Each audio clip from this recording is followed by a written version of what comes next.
ETV ప్రేక్షకుల నమస్కారం. శుభమస్తు కార్యక్రమంలో ఈరోజు గ్రహఫలం అంశానికి స్వాగతం. ఈనాటి గ్రహఫలం అంశంలో గ్రహాల స్థితిగతులు, వాటి ఆధారంగా ద్వాదశ రాశుల వారికి కలిగే శుభాశుభ ఫలితాలు తెలుసుకుంటారు.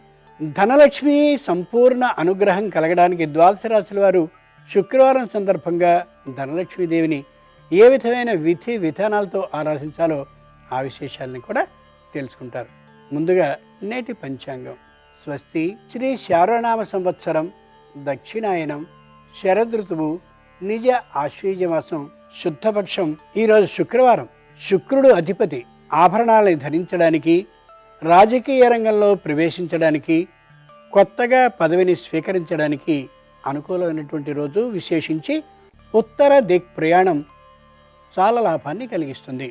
నేటి తిథి చతుర్దశి, నక్షత్రం రేవతి. ద్వాదశ రాశుల వారికి కలిగే ఫలితాలని క్రమంగా పరిశీలించుద్దాం.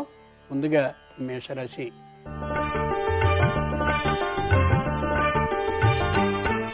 మేషరాశి వారు ఉద్యోగ అభివృద్ధి కోసం అనేకమైనటువంటి ప్రయత్నాలను చేస్తూ కనిపించవచ్చు.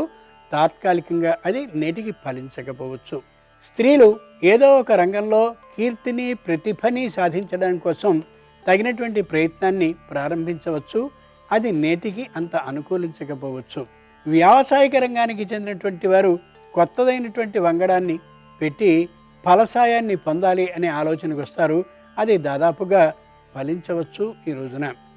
కార్మిక రంగానికి చెందినటువంటి వారు మరికొంతమంది కార్మికులతో కలిసి మరొక సంస్థని ప్రారంభించాలనే ఊహకి తగినటువంటి ఆలోచనలు చేస్తారు. ఆ ఆలోచనలు సక్రమంగానే ఉన్నట్లు అవుతుంది. ఉద్యోగస్తులకి చెప్పుకోదగ్గటువంటి కష్ట నిష్ఠురాలు ఏమాత్రమూ లేవు.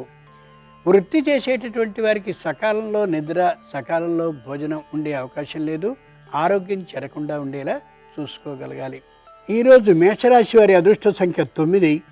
ధరించవలసిన దుస్తుల రంగు నలుపు. మేషరాశి వారు ధనలక్ష్మీదేవిని పసుపు అక్షరాలతో అర్చించినట్లయితే శుభవార్తని వింటారు.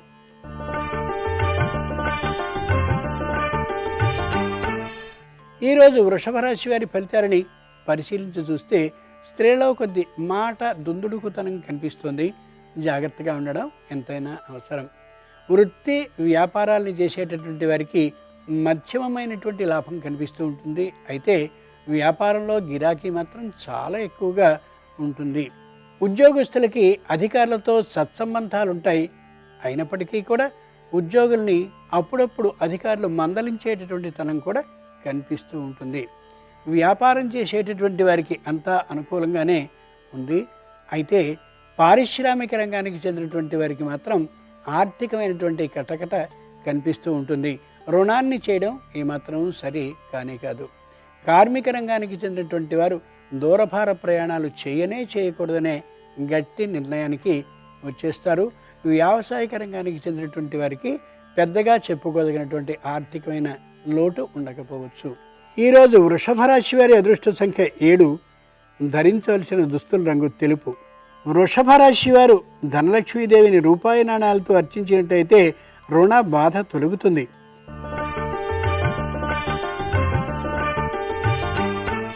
ఈరోజు మిథున రాశి వారి ఫలితాలని పరిశీలించి చూస్తే మహిళలో నేత్ర శిరో వ్యాధులు వచ్చే అవకాశం ఉంది. కాబట్టి ముందే తగినటువంటి అలవాట్లతో ఉండడం మంచిది. ఔషధ సేవని మానకుండా చేసుకుంటే సరిపోతుంది. దీర్ఘకాలిక వ్యాధి మాత్రం కాదు. ఉద్యోగస్తులకి మానసికమైనటువంటి బాధ ఏమాత్రం ఉండదు. పని ఒత్తిడి మాత్రం ఉంటుంది. సకాలంలో పని ముగించుకోవడం ఎంతైనా మంచిది. వ్యావసాయిక రంగానికి చెందినటువంటి వారికి మానసికమైనటువంటి అనుతాపం కలుగుతూ ఉంటుంది ఆర్థికమైన లోటు కారణంగా. కార్మిక రంగానికి చెందినటువంటి వారికి చెప్పుకోదగ్గ కష్ట నిష్ఠురాలు ఏమాత్రము లేవు. లోహాలని కరిగించి వ్యాపారాన్ని చేసేవారికి, అలాగే బంగారము, వెండి మొదలైనటువంటి ఆ వ్యాపారాన్ని చేసేటటువంటి వారికి విశేష లాభాలు మాత్రం ఉండవు. కానీ లాభసాటిగానే వ్యాపారం ఉంటూ కనిపిస్తూ ఉంటుంది. న్యాయవాద వృత్తికి చెందినటువంటి వారికి మంచి లాభాలు చవిచూసే అవకాశం గోచరిస్తోంది. ఈరోజు మిథున రాశి వారి అదృష్ట సంఖ్య 3. ధరించవలసిన దుస్తుల రంగు ఆకుపచ్చన. మిథున రాశి వారు ధనలక్ష్మీదేవిని మారేడాకులతో అర్చించినట్లయితే అధికారులతో సత్సంబంధాలుంటాయి.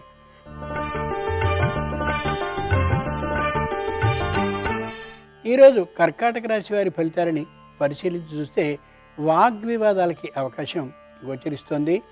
ఆ విధమైన కలహాన్ని చేయడం ఏమాత్రం సరిపడదు ఈ రాశి వారికి.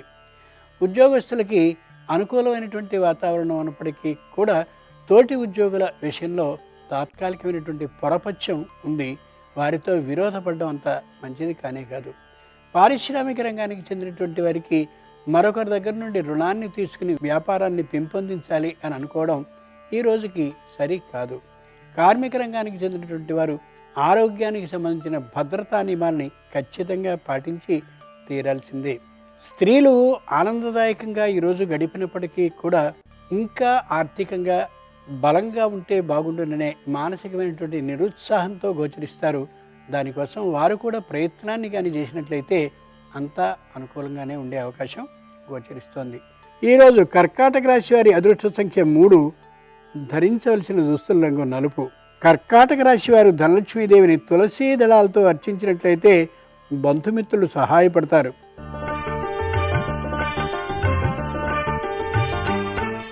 ఈరోజు సింహరాశి వారి ఫలితాలని పరిశీలించి చూస్తే మహిళల్లో ఉత్సాహం పెరుగుతుంది.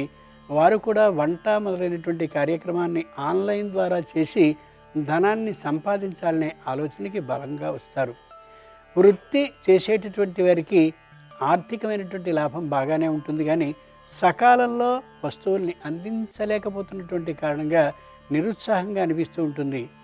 వ్యాపారం చేసేటటువంటి వారికి ఆర్థికమైన లాభం బాగా ఉంటుంది. సకాలంలో ఆ వస్తువులన్నింటినీ ఇయ్యగలుగుతారు. అయితే ఆహారపు అలవాట్లని కొద్దిగా మార్చుకోవాల్సిన అవసరం ఉంది. వ్యావసాయిక రంగానికి చెందినటువంటి వారికి శుభవార్తని వినే అవకాశం కనిపిస్తోంది. ఆ కారణంగా ఆర్థికమైనటువంటి పొదుపుని పాటించి తీరాల్సిందే. కార్మిక రంగానికి చెందినటువంటి వారికి విశ్రాంతి దొరుకుతుంది. ఆర్థికమైనటువంటి ఆదాయం కూడా బలంగా కనిపిస్తోంది. ఈరోజు సింహరాశి వారి అదృష్ట సంఖ్య 2, ధరించవలసిన దుస్తుల రంగు ఆకుపచ్చన. సింహరాశి వారు ధనలక్ష్మీదేవిని తమలపాకులతో అర్చించినట్లయితే నూతన గృహ యోగం ఉంది.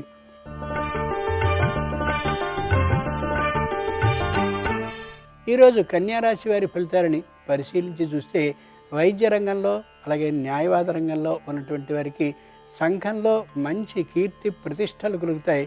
వారి నిర్వహణని ఆధారంగా చేసుకుని విద్వాంసులకి, కవులకి, రచయితలకి చక్కనైనటువంటి గుర్తింపు లభించే అవకాశం ఉంది. పురస్కారం లభించినా కూడా ఆశ్చర్యపడనవసరం లేదు. సంగీత రంగానికి చెందినటువంటి వారికి విశేషమైనటువంటి గుర్తింపు లభించడమే కాకుండా కీర్తి ప్రతిష్టలు కూడా లభించే అవకాశం ఉంది.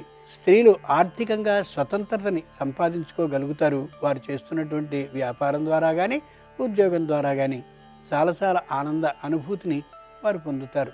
పారిశ్రామిక రంగానికి చెందినటువంటి వారికి చెప్పుకోదగ్గ కష్ట నిష్ఠురాలు ఏమాత్రమూ లేవు. అయితే కార్మిక రంగానికి చెందినటువంటి వారు దూర భార ప్రయాణాలను చేయడం ఏమాత్రం సరికాదు. విశేషించి ఆరోగ్య విషయంలో జాగ్రత్తల్ని కూడా పాటించాలి. ఈరోజు కన్యారాశి వారి అదృష్ట సంఖ్య 4, ధరించవలసిన దుస్తుల రంగు పసుపు పచ్చన. కన్యారాశి వారు ధనలక్ష్మీదేవిని సింధూరంతో అర్చించినట్లయితే నూతన వాహన ప్రాప్తి ఉంటుంది.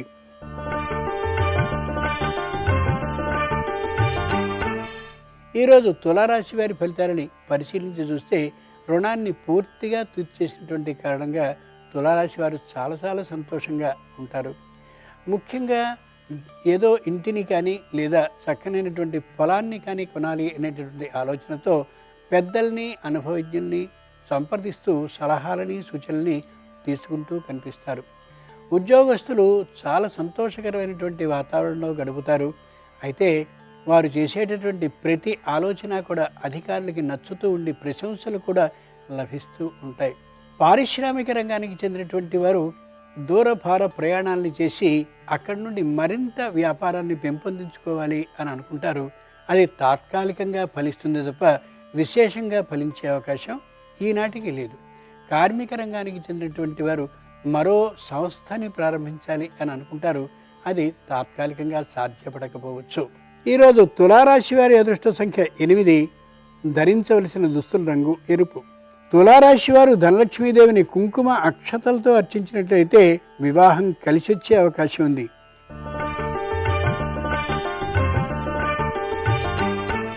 ఈరోజు వృశ్చిక రాశి వారి ఫలితాలని పరిశీలించి చూస్తే ప్రతిదానికి వ్యతిరేకమైనటువంటి ఆలోచన దృక్పథంతో ఉంటారు స్త్రీలు. అది కొంతవరకు అనుకూలమైనప్పటికీ కూడా ఎక్కువ శాతం ఆ ఆలోచన సరికాకపోవచ్చు.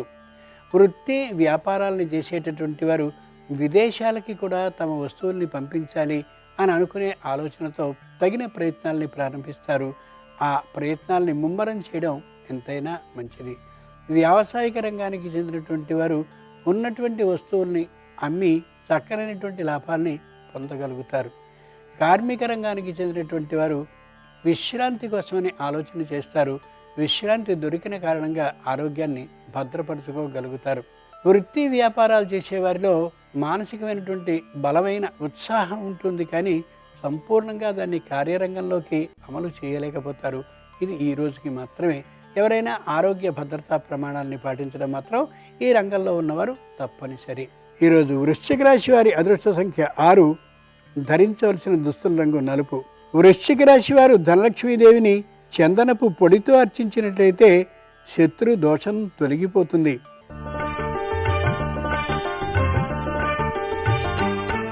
ఈరోజు ధనురాశి వారి ఫలితాలని పరిశీలించి చూస్తే తల్లిదండ్రులు చెప్పినటువంటి మాటకి మాత్రమే ఎక్కువ ప్రాధాన్యాన్ని ఇచ్చేటటువంటి కారణంగా అటు మెట్టినింటి వారితో చిన్న చిన్న విరోధాలు ఏర్పడే అవకాశం కనిపిస్తుంది స్త్రీలకి. ఉద్యోగస్తులు తమదైనటువంటి ఆలోచనతోనే అన్నీ చేస్తుండే కారణంగా తోటి ఉద్యోగులతో పై అధికారులతో మానసికమైనటువంటి పొరపత్యాలు ఏర్పడే అవకాశం బలంగా గోచరిస్తోంది. పారిశ్రామిక రంగానికి చెందినటువంటి వారు ప్రభుత్వ సంస్థలు నియమించినటువంటి ఆ నియమాలని దాటి కార్యక్రమాన్ని చేస్తూ ఉండే కారణంగా ప్రభుత్వ ఆగ్రహానికి గురయ్యే అవకాశం కనిపిస్తోంది. కార్మిక రంగానికి చెందినటువంటి వారు నిషిద్ధమైనటువంటి వస్తువుల్ని కూడా ఏర్పాటు చేసేటటువంటి కారణంగా తప్పక ఇబ్బంది పడే అవకాశం గోచరిస్తుంది. అలా చేయడం ఏమాత్రం సరి కాదు. వ్యావసాయిక రంగానికి చెందినటువంటి వారు తప్పక అనుకూలమైనటువంటి దృక్పథంతోనే క్షేత్రాన్ని బాగా అభివృద్ధి చేయడం కోసమని పెద్దల్ని సంప్రదిస్తారు. తప్పక వారు అనుకూలించే అవకాశం ఈరోజు గోచరిస్తోంది. ఈరోజు ధనురాశి వారి అదృష్ట సంఖ్య 2. ధరించవలసిన దుస్తుల రంగు ఆకుపచ్చన. ధనురాశి వారు ధనలక్ష్మీదేవిని విభూతితో అర్చించినట్లయితే విదేశీయాన సాఫల్యం ఉంది.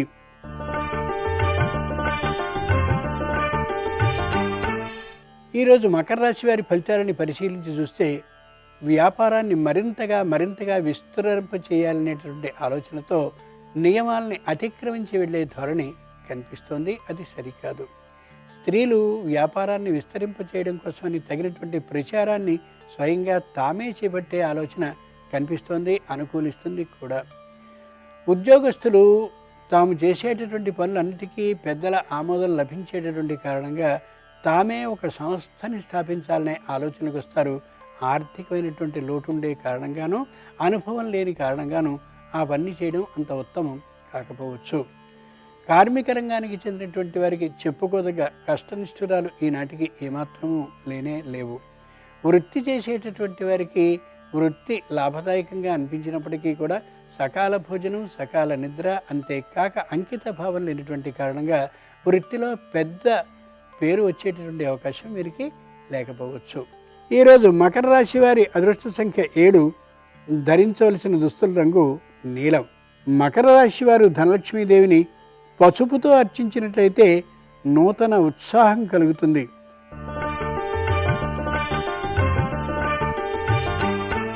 ఈరోజు కుంభరాశి వారి ఫలితాలని పరిశీలించి చూస్తే మహిళల్లో ఆనందం గోచరిస్తూ ఉంటుంది.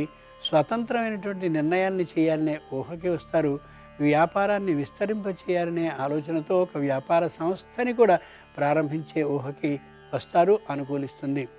ఉద్యోగస్తులు తమ ఆలోచనలకి బదులుగా అధికారుల ఆలోచనల్ని అమలు చేస్తూ ఆనందోత్సాహ వాతావరణాలతో ఉంటారు. మానసికమైనటువంటి భయాన్ని పొందరు. కార్మిక రంగానికి చెందినవారు పై అధికారుల మాటని మాత్రమే వింటూ చక్కగా ఇతర కార్మికులతో సుహృద్భావ వాతావరణంలో ఉండే కారణంగా సంస్థ మరింతగా అభివృద్ధి చెందే అవకాశం గోచరిస్తోంది. ఈ రాశివారు ఏవైనప్పటికీ కూడా సకాల భోజనాన్ని, సకాల నిద్రని తీసుకోవడం చాలా అవసరం. ఆరోగ్య భద్రతా ప్రమాణాలతో ఉండడం మరింత అవసరం. స్థాన చలన ఆలోచనలు చేయడం ఏమాత్రం సరికాదు. ప్రదేశపు మార్పు అనుకూలించదు కూడా. ఈరోజు కుంభరాశి వారి అదృష్ట సంఖ్య 1, ధరించవలసిన దుస్తుల రంగు ఎరుపు. ఈరోజు కుంభరాశి వారు లక్ష్మీదేవిని కుంకుమతో అర్చించినట్లయితే నిరాశాభావం తొలగిపోతుంది.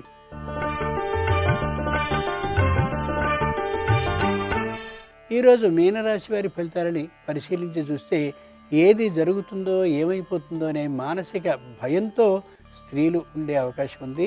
ఏ విధంగానూ వ్యతిరేకత ఉండే అవకాశం లేదనే యథార్థాన్ని గ్రహించుకోగలగాలి.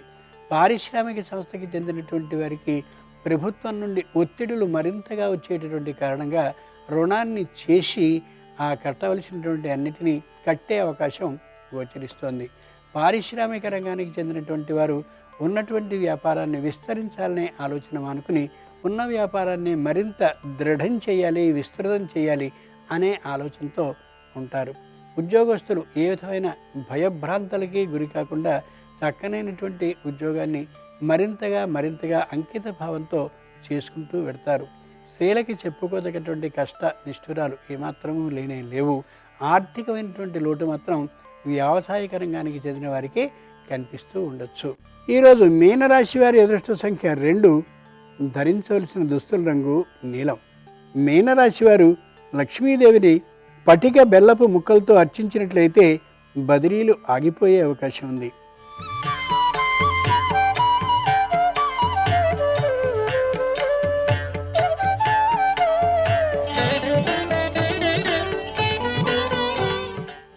శుభమస్తు కార్యక్రమంలో గృహబలం అంశానికి స్వాగతం.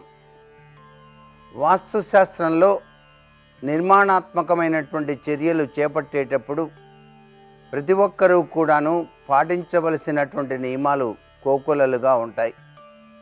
ఒక స్థలాన్ని ఎంపిక చేసుకొని ఆ స్థలంలో మంచి రోజును నిర్ణయం చేసుకొని ఆ స్థలంలోనే గృహాన్ని నిర్మాణం చేయాలి అనేటువంటి తలంపుతో మొట్టమొదటిసారిగా పంచభూతాత్మక సమన్వయతత్వంతో కూడినటువంటి భూమాతకు నమస్కారం చేసుకుంటూ భూమి పూజ అనేటువంటిది నిర్వహించడం సంప్రదాయం. ఈ భూమి పూజ నిర్వహించేటప్పుడు దీనినే మనం శంకుస్థాపన అని అంటాం.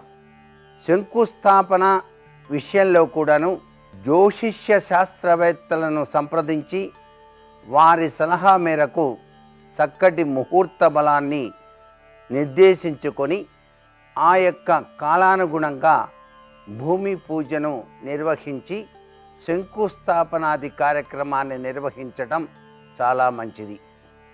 ఈ శంకుస్థాపన చేసేటప్పుడు స్థలములో మొత్తం కూడాను కొలతలు సరిసమానంగా చూసుకున్న పిదప ఏ దిశలో భూమిని ఏ విధంగా ఎంత లోతుకు తవ్వాలో అనేటువంటిది వాస్తు శాస్త్రవేత్తలను సంప్రదించి నిర్ణయం తీసుకోవాలి.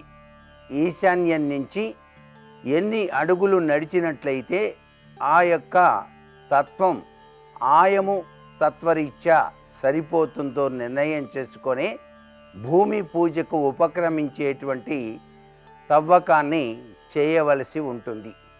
ఇలా భూమిని తవ్విన తరువాత దాని లోపల అమర్చేటువంటి శంకువు మధ్య భాగంలో గనక ఉండేటట్టుగా అమర్చినట్లయితే ఇంటిల్లిపాతికి కూడాను సుసంపన్నతతో కూడినటువంటి ప్రభావం తప్పనిసరిగా వచ్చి తీరుతుంది. భూమి పూజ చేసేటప్పుడు తప్పనిసరిగా ఆది దంపతుల యొక్క చిత్రపటం వినాయకునితో కూడినదిగా ఉంచి దిశల నిర్దేశ ప్రకారంగా అష్టదిక్పాలకుల యొక్క పూజను నిర్వహించాలి. ఈ యొక్క అష్టదిక్పాలకుల పూజతో పాటుగా ఆ నిర్మాణకర్త అయినటువంటి విశ్వకర్మ తీసుకొచ్చినటువంటి పరికరములను కూడాను పూజలో ఉంచి పూజ చేసి పూజానంతరము శంకుస్థాపన ముహూర్తములో ఆ యొక్క శంఖువును మధ్యలో ఉండేటట్టుగా అమర్చాలి.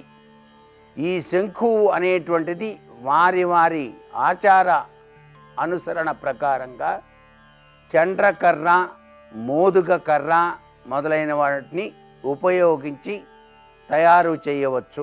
అందరూ ఈ యొక్క శంకుస్థాపన విషయంలో పాటించవలసిన ముఖ్య విషయం తప్పనిసరిగా వెండి, బంగారము, రాగి ఈ మూడు కూడాను చిన్న చిన్న నాణెములు కానివ్వండి లేక చిన్న బిళ్ళలు కానివ్వండి తప్పనిసరిగా శంకుస్థాపనలో ఉపయోగించవలసి ఉంటుంది. అలాగే పాదరసము అనేటువంటిది తప్పనిసరిగా శంకుస్థాపన విషయంలో ప్రతి ఒక్కరూ గనక ఉపయోగించినట్లయితే ఆశుతోషుని యొక్క దివ్యవంతమైన అనుగ్రహ కరుణాకటాక్ష వీక్షణాలతో ఆ ఇంటి వంశము ఉత్తమోత్తమమైన ప్రభావంతో విరాజిలింప చేసుకోవడానికి ఆస్కారం ఉంటుంది. నవధాన్యాలు నవగ్రహాలకు సూచికంగా ఉంటాయి కాబట్టి నవగ్రహాల యొక్క కరుణారస దృష్టి అన్నీ కూడాను శుభప్రదంగా శుభస్థానాలలో ఉండేటట్టుగా చేయవలసిందిగా కోరుకుంటూ నవధాన్యాలతో పాటుగా కొబ్బరికాయను కొట్టి శంకుస్థాపన చేసేటువంటి విధి విధానం భార్య, భర్త, ఇంటి యజమాని, ఇల్లాలు తప్పనిసరిగా ఆ యొక్క శంకుస్థాపన చేసేటువంటి గుంటలోకి దిగి ఇరువురు కూడాను ఆ శంఖువును అమర్చి కొబ్బరికాయ కొట్టి నవధాన్యాలు మొదలైనటువన్నీ కూడాను పూలు అవన్నీ కూడాను వేసి నమస్కారం చేసుకొని పెద్దల ఆశీస్సులు పొందాలి. ఆ యొక్క శంకుస్థాపనకు విచ్చేసినటువంటి పెద్దలు తమ యొక్క ఆశీస్సులతో ఆ శంకుస్థాపన చేసినటువంటి చోట కొబ్బరికాయలు కొట్టడం కూడాను జరుగుతుంది.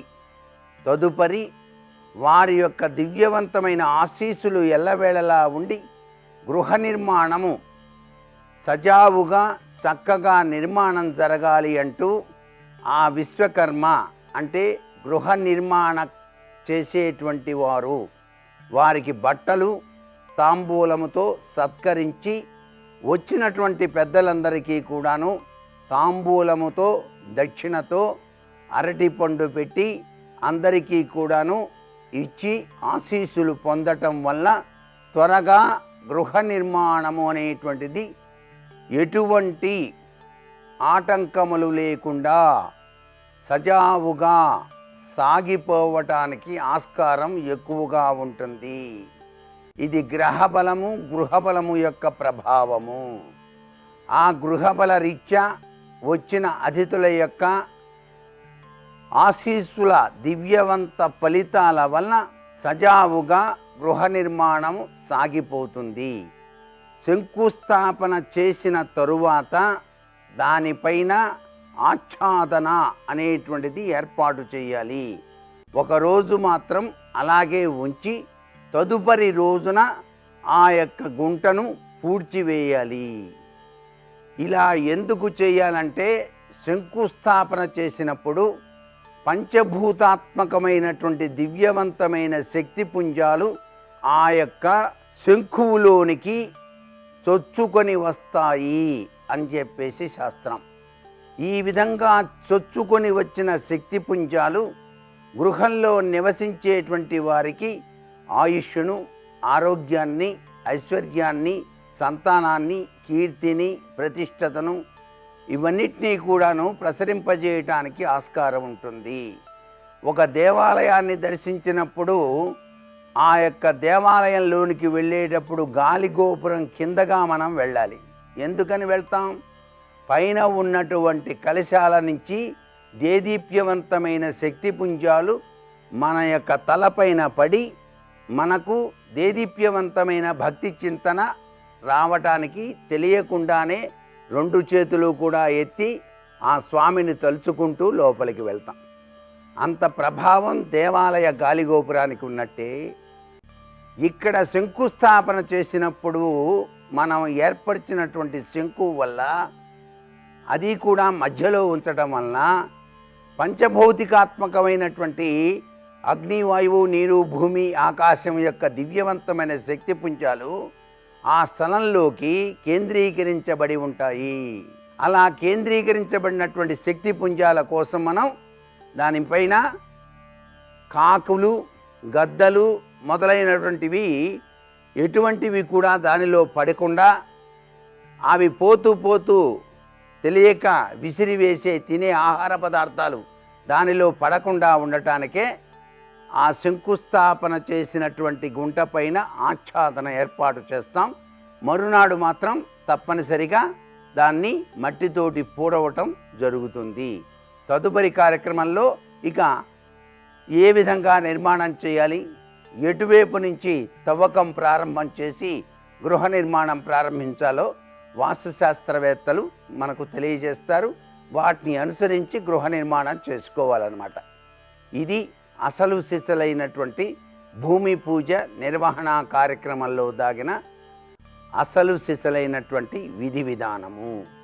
మరికొన్ని ముఖ్య విషయాలు రేపటి శుభమస్తు కార్యక్రమంలోని గృహబల అంశంలో తెలుసుకుందామా? మరి సర్వే జనాః సుఖినో భవంతు.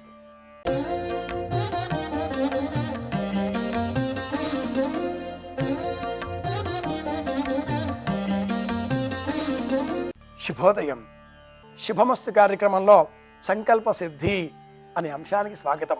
సంకల్పం కోసం కొత్తగా ఏమీ చేయక్కర్లేదు. మన మనసే ప్రతి సెకను ఏదో ఒక కొత్త సంకల్పాన్ని అలా పుట్టిస్తూనే ఉంటుంది. దేవతారాధన చేసే సమయంలో ఒక సంకల్పం చెబుతాం. ధనం కావాలి, శాంతి కావాలి, సౌభాగ్యం కావాలి, ఉద్యోగ వృద్ధి కావాలి. ఏ కోరిక మనలో అసంపూర్ణంగా ఉంటుందో ఆ కోరికను పూర్తి చేసే నిమిత్తమై ఒక సంకల్పం చెబుతూ ఉంటాం. ఈ సంకల్పం పరిపూర్ణం చేయడం కోసం పరమాత్ముడి సన్నిధానంలో నైవేద్యం సమర్పించి, ఆ నైవేద్యం సమర్పించేటటువంటి వేళలో భూమిపైన ఒక ముగ్గు, రంగవల్లి అంటాం, వేస్తూ ఉంటాం. షట్కోణములో వేసే ముగ్గు, అష్టకోణాలలో వేసేటటువంటి ముగ్గు, వృత్తాకారంలో వేసేటటువంటి ముగ్గు, చతుర్ముఖ కోణాలలో వేసేటటువంటి ముగ్గు, ఇలా వివిధములైనటువంటి ఈ రంగవల్లికలు వివిధములైన కోరికలను పరిపూర్ణం చేస్తూ ఉంటాయి. అనేక సంకల్పాలను సాధించి పెడుతూ ఉంటాయి. ఇలాంటి రంగవల్లికలలో లక్ష్మీ రంగవల్లిక అనేది కూడా ఒకటి ఉంది. ఇది 9 చుక్కలతో ప్రారంభమై 2 చుక్కల వరకు పూర్తి అవుతుంది. చుక్కలు ఎన్నైనా ఉండవచ్చు కాక ఈ చుక్కలన్నీ కూడా నక్షత్రాలకు ప్రతీకాత్మకంగా ఉండేటటువంటివే. రంగవల్లికలు మన మనసులో ఉండేటటువంటి ఆ సంకల్పాలను పరమాత్ముడి సన్నిధానంలో దృష్టి కలిగించే విధంగా కనిపిస్తాయి. వీధి వాకిలలో వేసేటటువంటి రంగవల్లికలు ఆ దైవ భావనలతో విహరించేటటువంటి దేవతల అనుగ్రహాన్ని మనకు అందిస్తాయి. దివ్యమైన ఆలోచనలతో మన ఇంటికి ఎవరు వచ్చినా కూడా సత్సంకల్పాలతో రావాలి అనే హెచ్చరికలు కూడా వీధిలో వేసేటటువంటి ఈ రంగవల్లికలు మనకు తెలియజేస్తాయి. మన వాకిలలో వేసేటటువంటి రంగవల్లికలను చూచి మన ఇంటిలోకి వచ్చే వారంతా కూడా ఏవైనా కారణాల చేత వారి వారి మనస్సులలో మనపైన శత్రుత్వపు ఆలోచనలు ఉన్నప్పటికీ ఈ రంగవల్లికల పైన వారి దృష్టి పడితే వారి ఆలోచనలలో మార్పు తప్పకుండా వస్తుంది. అంతవరకు ఉన్న ఆ శత్రుత్వపు ఆలోచనలు అన్నీ కూడా తగ్గించుకొని సానుకూల ఆలోచనలతో మన ఇంటిలోనికి విచ్చేస్తారు. గడప పైన వేసేటటువంటి రంగవల్లిక ముగ్గు బియ్యం పిండితో వెయ్యాలి. కొన్ని ప్రాంతాలలో సున్నపు పొండితో కూడా వేస్తూ ఉంటారు. ప్రాంతీయ ఆచారాలకు అనుసరించి ఎలా వేసిన రంగవల్లికల వినియోగం మనుషుల ఆలోచనలలో పెనుమార్పును సూచిస్తుంది అంటుంది పరిహార విజ్ఞాన శాస్త్రం. భగవంతుడి సమీపంలో నైవేద్యం ఏర్పాటు చేసే సమయంలో చేసేటటువంటి రంగవల్లిక ఒక ఎత్తు, వీధి వాకిలలో వినియోగించేటటువంటి రంగవల్లిక మరొక ఎత్తు, గడప పైన వేసేటటువంటి రంగవల్లిక మరొక ఎత్తు కాగా అతిథులు కూర్చునేటటువంటి గదిలో మధ్యలో ఒక రంగవల్లిక, భోజనశాలలో రంగవల్లి మరొక విధంగా వివిధములైనటువంటి ముగ్గులు వివిధములైన ఆకర్షణలను మనకు చూపిస్తూ ఉంటాయి. శత్రువుడి పైన విజయం పొందాలి అంటే ఒక వ్యక్తిని నాగవల్లి అనేటటువంటి మండలం రంగవల్లిక ఏర్పాటు చేసి అందులో కూర్చుండబెట్టి అర్చనలు చేస్తారు. శత్రుత్వ గుణాలు తొలగిపోయే విధంగా అక్కడ అర్చనలు కొనసాగుతాయి. సత్సంతానం కావాలి అనే సంకల్పం కలవారు సర్పాలకు సంబంధించిన కుమారస్వామికి సంబంధించిన ఒక రంగవల్లికను తీర్చిదిద్ది సర్పాకారంలో ఉండేటటువంటి ఆ రంగవల్లికలో సుబ్రహ్మణ్య స్వామిని ఆవాహన చేసి ఎవరైతే యజమానిగా ఉన్నారో, ఎవరి గోత్రనామాలు చెప్పబడుతున్నావో వారికి సత్సంతానం కలగాలి, లేక సంతానప్రదమైనటువంటి ఆటంకములు ఏవైనా ఉన్న పక్షంలో తొలగిపోవాలి, లేక సంతానానికి మంచి బుద్ధి కలగాలంటే కూడా కుమారస్వామిని ఇలా రంగవల్లిక రూపంలో అర్చిస్తారు. ఓం అనే ప్రణవ రూపంలో గణపతిని అర్చిస్తారు. ఎలా చూచినా దైవాన్ని మొక్కలలో అర్చించేటువంటి విధానం ఒకవైపు ఉండగా రంగవల్లికలలో అర్చించే విధానం మరింత శ్రేష్టమైనది, అపూర్వమైనది అని కూడా పరిహార విజ్ఞాన శాస్త్రం ఇలా తెలియజేస్తుంది. సంకల్పం సమాజానికి మేలుగా ఉండాలి, సంప్రదాయాన్ని ప్రతిబింబించేదిగా ఉండాలి, సనాతన ధర్మానికి అనుకూలంగా ఉండాలి. ఇది మన దేశం, ఇది మన సంస్కృతి, ఇది మన సభ్యత, ఇది మన సంస్కారం. ఈ జీవన విధానంలో రంగవల్లికలు చాలా విశేషమైనవి. శ్రాద్ధాది కర్మలలో కూడా రంగవల్లికల వినియోగం ఉంటుంది. విశ్వే దేవతల ఆహ్వాన సమయంలో వృత్తాకారంలో వినియోగించేటటువంటి ఈ రంగవల్లిక పితృదేవతలను ఆహ్వానించే సమయంలో చతుష్కోణాకారాదులలో అలా మనం ఏర్పాటు చేసుకుంటూ ఉంటాం. ఒక ముగ్గు వృత్తాకారంలో ఉండగా మరొక ముగ్గు విశేషంగా ఇలా చతురస్రాకారంలో కూడా ఉంటుంది. ఈ విధానాలలో రంగవల్లికలు ఎంతో శ్రేష్టమైనవి అని కూడా సనాతన సంప్రదాయం తెలియజేస్తుంది. శ్రాద్ధాది కర్మలలో భోక్తలు భోజనం చేసిన పిదప ఆ స్థలమును శుద్ధి చేసి అక్కడ పసుపుతో ముగ్గు వెయ్యాలి. ఈ ముగ్గు షట్కోణాకారంలో ఉండాలి.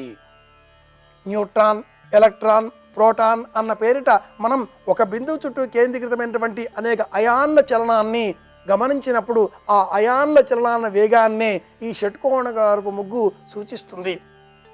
అన్నింటికంటే కూడా మించి 9 చుక్కలతో వేసేటటువంటి ముగ్గు నవగ్రహాలకు ప్రతీకాత్మకంగా భగవంతుడి సన్నిధానాన్ని ఎక్కడైతే మనం ఏర్పాటు చేస్తున్నామో అక్కడ ఇలాంటి ముగ్గు వేస్తారు. ఇంకా విశేషంగా షట్పంచాశత్ దేవతలతో 56 మంది దేవతలతో ఆహ్వానించేటటువంటి అతిపెద్ద మండలం సండిలం అలాంటిది ఏర్పాటు చేసినప్పుడు కూడా సర్వతోభద్ర మండలం అన్న పేరిట అక్కడ కూడా రంగవల్లికలే చోటు చేసుకుంటాయి. కళాత్మకంగా మనస్సుకు ప్రతీకాత్మకంగా ఆహ్లాదం కలిగించే విధంగా సంకల్పాలన్నీ కూడా నెరవేర్చే విధంగా ఉండేవే రంగవల్లికలు. రంగవల్లికను ఇలా సిద్ధం చేస్తే మన సంకల్పం సిద్ధింపబడుతుంది. ఇక్కడ మంత్రం లేదు, ఉచ్చారణ లేదు, ఆహ్వానం లేదు, కేవలం 8 విధాలుగా ఉండేటటువంటి రంగులతో, నిజానికి 7 విధాలే ఉన్నప్పటికీ 8వది తెలుపుగా ఉండేటటువంటి ఆ రంగవల్లికలను ఇలా సిద్ధం చేసిన ఎడల ఆ రంగవల్లికలు చూడడంతో దైవశక్తి అక్కడ ఆహ్వానింపబడుతుంది, ఆకర్షణ పెరుగుతుంది, ఆనందం కలుగుతుంది, సంకల్పాన్ని సిద్ధింపజేసుకోగలుగుతాం, విజయం సాధించగలుగుతాం. రంగవల్లికలు లక్ష్మీప్రదమైనవి. 5 చుక్కలు 1 వరకు వచ్చేటటువంటి ముగ్గు ఒకటి వేస్తూ ఉంటారు అనేకులు. ముగ్గులు ఆడవారే వెయ్యాలా? మగవారు కూడా వెయ్యవచ్చు. ఇంటిలో ఉండేవారు అందరూ వెయ్యవచ్చు. ముగ్గులు వేయడంలో ఏకాగ్రత పెరుగుతుంది. రంగవల్లికల నిర్మాణములో మన మనస్సుకు చిత్తైకాగ్రత కలగడంతో విజయం సాధించే పద్ధతులు జీవన గమనంలో కూడా అలవడుతాయి. ఏ పని చేసినా ఏకాగ్రతతో చెయ్యాలి. కాలక్షేపం కోసం కాకుండా చిత్తైకాగ్రతతో ఆ పనిని మనం పరిపూర్ణంగా చెయ్యాలి అనేటటువంటి లక్ష్య శుద్ధి రంగవల్లికల సాధనలో మనం నేర్చుకోవచ్చు అంటుంది పరిహార విజ్ఞాన శాస్త్రం. ఇవి ఈనాటి విశేషాంశాలు. రంగవల్లికలలో లక్ష్మీ ముగ్గు చాలా విశేషమైనది. కుబేర యంత్రాన్ని కూడా మనం లక్ష్మీ ముగ్గు ఈ రంగవల్లికలో మనం చూడవచ్చు. ఇలా సంకల్పం చేద్దాం, అందరి క్షేమాన్ని కోరుదాం, మరింత ఆనందంగా మళ్ళీ రేపు కలుసుకుందాం అని విన్నవిస్తూ శుభమస్తు.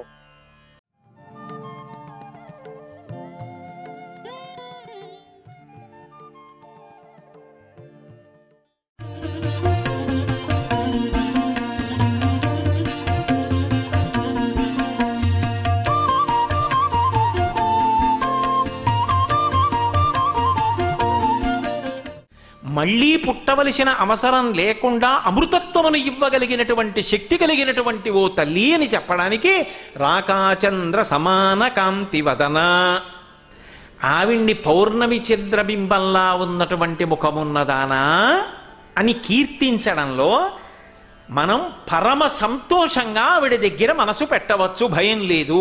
అందుకే మీరు ఎప్పుడైనా ఒక విషయం జ్ఞాపకం పెట్టుకోండి, లోకంలో తెలిసున్నవాడు తెలియనివాడు ఎవరైనా ఆరాధించేది ఎవరినంటే అమ్మవారిని ఆరాధిస్తారు తప్ప మిగిలిన రూపాలను ఆరాధించారు.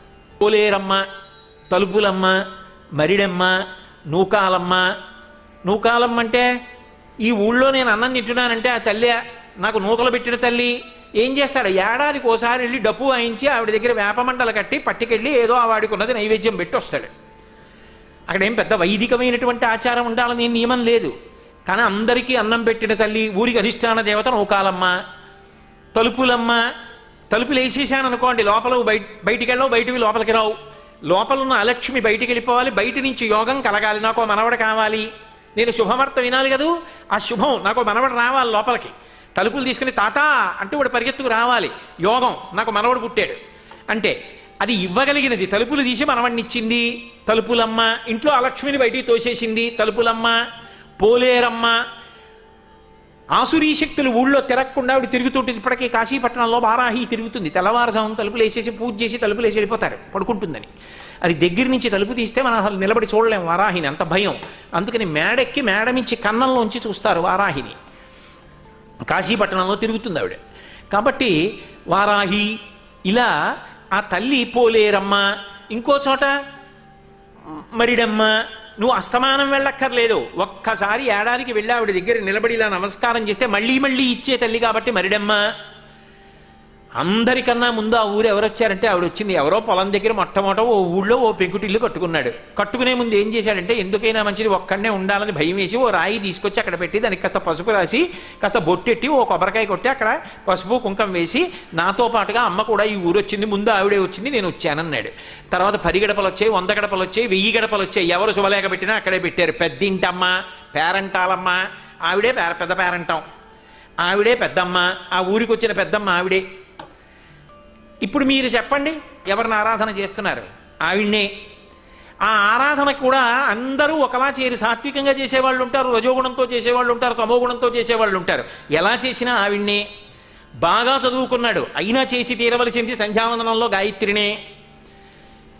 ఇంకా బాగా చదువుకున్నాడు కామాక్షిని. ఇంకా బాగా చదువుకున్నాడు ఏదో మంత్రాల రూపంలో ఉపాసన. ఏదైనా అందరూ తేలికగా పట్టుకోగలిగింది ఎవరిని? అమ్మని. అమ్మ దగ్గరికి వెళ్ళి కూర్చోవడం చాలా తేలిక, అయ్య దగ్గరికి వెళ్ళడం అంత తేలిక కాదు, కొంచెం భయం ఉంటుంది. అమ్మో నాన్నగారు అంటారు, అమ్మ అబ్బా అమ్మ నువ్వు ఎప్పుడు ఇలాగే అంటావులేమ్మా అనేస్తారంటే, అమ్మ కోపం తాటాకు మంట. అమ్మ అని అంటుంది, ఏ అమ్మ పొద్దున్నే లేవ అవతల సమయం అయిపోతుంది, కళాశాలకి తొందరగా తెమలమని మొట్టికాయ కొడుతుందో ఆవిడే జడేసి నోట్లో అన్నం కూడా పెట్టి కళాశాలకి పంపిస్తుంది. అదే నాన్నగారు అయితే కుదరదు. అందుకనే అమ్మ అమ్మే. కాబట్టి రాకాచంద్ర సమాన కాంతి వదన, అందరూ ఆశ్రయించగలిగిన రూపం భగవతిగా అమ్మ నువ్వే. అంత ప్రసన్నమూర్తివి. ఇంత తత్వం చెప్పడానికి ఒక్క పాదం వేశారు మూకశంకరులు. రాకాచంద్ర సమాన కాంతి వదన నాకాధిరాజస్తుత. ఆ తల్లి గొప్పతనం ఏమిటంటే యోగము క్షేమము రెండిటిని ఇస్తూ ఉంటుంది. అది ఆవిడ తత్వం. యోగము, నువ్వు ఏది లేదని అలమటిస్తున్నావో అది నీకు ఇవ్వగలిగిన తల్లి ఆవిడే. ఆవిడ వినా ఇంకొకరు ఉండరు. అందుకే యోగమును కల్పిస్తుంది. క్షేమము, ఉన్న వాటిని ఉంచుతుంది, తీసేసి బాధపడవలసిన అవసరాన్ని కల్పించదు. అందుకే యోగక్షేమములను ఇవ్వగలిగినటువంటి తల్లి. ఇది చెప్పడానికే లలితా సహస్రనామ స్తోత్రంలో ఒక నామం ఉంది, పులోమజార్చిత అని ఒక నామం. పులోమజ అంటే ఇంద్రుడి యొక్క భార్య శచీదేవి, పులోముని యొక్క కుమార్తె. ఆమె ఏం చేస్తుంటుంది? అర్చిత. పులోమజుని యొక్క కుమార్తె అయిన శచీదేవి అమ్మవారిని ఆరాధన చేస్తుంటుంది, నమస్కారం చేస్తుంది. ఆవిడికి నమస్కారం చేస్తే ఇంద్రుడు ఇంద్ర పదవిలో కూర్చోగలుగుతున్నాడు. అంటే భర్త ఐశ్వర్యం ఎవరి మీద ఆధారపడింది? ఆమె కామాక్షి పరదేవతకి ఒక నమస్కారం పెడుతోంది కాబట్టి భర్త ఇంద్ర పదవిలో నిలబడగలుగుతున్నాడు. అంటే ఇప్పుడు నాకు చెప్పండి, ఇంద్రుడు కూడా ఇంద్ర పదవిని ఎవరి వలన పొందుతున్నాడు? ఆవిడ వలననే. విశ్వామరేంద్ర పద విభ్రమదాన దక్షం ఆనందహేతుర్దికం రవిద్దిశోపి ఈశన్ నిశీతతు మయిక్షణ వీక్షణార్థ ఇందీవరోదర సహోదరమిందిరాయా అంటారు శంకర భగవత్పాదులు. మహేంద్రుడికి కూడా మహేంద్ర వైభవాన్ని ఇవ్వగలిగినటువంటి తల్లి ఎవరు అంటే ఆవిడే. ఎలా ఇస్తుంది?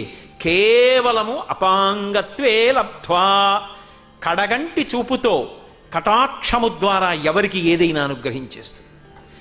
అంత గొప్ప తల్లి కాబట్టి ఆమెనే ఇంద్రుడి చేత ప్రస్తుతింపబడుతుంటుంది. నాకాధిరాజస్తుత, స్వర్గలోకాధిపతి అయిన ఇంద్రుడు ఆమెను కీర్తిస్తుంటాడు. ఇక్కడ కేవలం ఒక భోగము కొరకే అని మీరు అనుకోకూడదు. సరస్వతిగా కూడా ఆవిడే అనుగ్రహిస్తుంది. శక్తి స్వరూపిణిగా ఆవిడే అనుగ్రహిస్తుంది, ఐశ్వర్య స్వరూపిణిగా ఆవిడే అనుగ్రహిస్తుంది. మూకశంకరులు ఈ మాట ఎందుకు వాడారు అంటే కేనోపనిషత్తుని దృష్టిలో పెట్టుకుని వాడారు. అది జ్ఞానప్రసూనాంబ అని మనకి శ్రీకాళహస్తిలోనే జరిగింది ఆ కథ అంటారు పెద్దలు. కామకోటి పీఠాధిపత్యం వహించిన మహాపురుషులు చంద్రశేఖరేంద్ర సరస్వతి స్వామి వారు కూడా శ్రీకాళహస్తిలో జరిగింది అని నిర్ధారించారు. ఒకప్పుడు ఇంద్రుడు దేవతలందరితో కలిసి రాక్షసుల మీద యుద్ధ ప్రకటన చేసి యుద్ధం చేసి గెలిచాడు. గెలిచాడు అంటే శక్తి కదండి, శక్తి లేకుండా ఎలా గెలుస్తాడు? కాబట్టి గెలిచాడు, శక్తి స్వరూపంగా అనుగ్రహించింది. ఆయన తిరిగి వచ్చాడు. ఇప్పుడు ఇంద్ర పదవి నిలబడింది, లక్ష్మీ కటాక్షం కలిగింది. వచ్చి అందరూ దేవతలు ఒక అరణ్య ప్రాంగణంలో కూర్చొని సంతోషంగా విజయోత్సవం చేసుకుంటున్నారు. అక్కడ అకస్మాత్తుగా ఒక యక్షిణీ రూపంలో ఒక పెద్ద రూపం నిలబడింది. నిలబడితే ఇంద్రుడు అన్నాడు, ఎవర్రా అలా వచ్చి నిలబడ్డారో వెళ్ళి కనుక్కురా అని అగ్నిని పంపించాడు. అగ్నికి భట్టారకా శబ్దం ఉంది, పూజనీయుడు. అగ్ని వెళ్ళి కస్త్వం ఎవరు నువ్వు అని అడిగాడు. ఆవిడంది నువ్వెవరంది. అగ్నిని అన్నాడు. ఏం చేస్తావు అంది. కాల్చేస్తాను. ఇది గడ్డి పరకని కాల్చాను. ఎండిపోయిన తృణాన్ని చూపించింది. కాల్చలేకపోయాడు, సిగ్గుపడి వెనక్కి వెళ్ళిపోయాడు.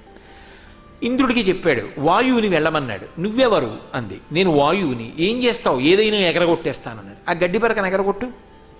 ఎగరగొట్టలేకపోయాడు, వెనక్కి వెళ్ళిపోయాడు. ఇంద్రుడు వెంటనే ఆలోచించాడు, మరి విజయోత్సవం మనం చేసుకుంటున్నాం, అసలు ఈ విజయోత్సవం చేసుకోవడానికి కావలసిన శక్తినిచ్చింది ఎవరు? ఆవిడే. ఇది మరిచిపోయాం. ఆవిడికి నమస్కారం చేయడం నిజమైన విజయోత్సవం అని అమ్మ దగ్గరికి వచ్చి స్తోత్రం చేశాడు. ఆవిడ జ్ఞానప్రసూనాంబగా సాక్షాత్కరించి ఉపనిషత్ చెప్పింది. చెప్పితే జ్ఞానప్రసూనాంబ ఇప్పుడు సరస్వతీ కటాక్షం ఇచ్చింది. నాకాధిరాజస్తుత, ఇంద్రుడికి ఐశ్వర్యాన్ని, శక్తిని, సరస్వతీ కటాక్షాన్ని మూడిటిని ఇచ్చినటువంటి రూపంగా నిలబడినది ఆ తల్లియే. అందుకే శంకరాచార్యుల వారు కనకధార చేస్తూ గీర్దేవతేతి గరుడధ్వజ సుందరీతి శాకంభరీతి శశిశేఖరవల్లభేతి సృష్టిస్థితి ప్రళయకేళిషి సంస్థితాయై తస్మై నమస్త్రిభువనైక గురోస్తరుణ్యై అంటారు. ఆ ఒక్క తల్లే లక్ష్మీ అష్టోత్తరం చేస్తే చెప్పట్లా నవదుర్గాం మహాకాళీం బ్రహ్మ విష్ణు శివాత్మికాం అని చెప్పట్లేదు. నవదుర్గలు ఆవిడే. లక్ష్మీదేవి ఓటి, నవదుర్గలు ఓటినేమిటి?